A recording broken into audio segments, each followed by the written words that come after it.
Володя менен Вадик отурушкан.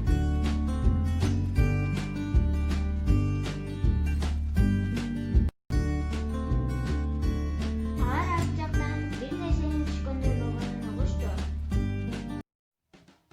Володя бурулуп шкафтын жанында жаткан калпакты көрдү. Ал калпакты өйдө алып коюу үчүн эңкейди.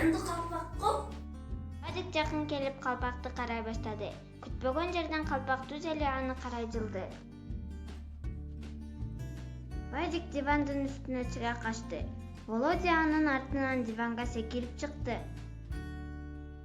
Калпак бөлмөнүн ортосуна чейин жылып барып токтоду. Балдар аны карап туруп коркконунан калтырап да кетишти. Аңдыча болбой калпак бурулуп алып, диванга карай жылды. Дивандан ыргап түшүп балдар бөлмөдөн чыга качышты. Ашканага чуркап киришти. Бул эмне деген калпак? Бул биздин бөлмөдө неге жылып жүрөт? Аны бирөө жип менен тартып аткан жокпу? Барып көрчү. Баса көз барабыз. Мен көсөнө алам. Мен да көсөнө алам. Үйдө бир эле көсө бар да. Барса шыпыргын ал.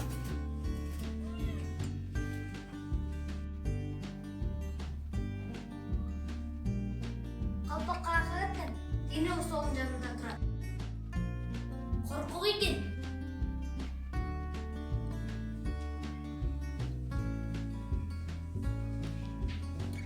Балдар кубанышты. Володя столду көсөө менен такылдатты. Калпакты картошка менен чагып көрөбүз.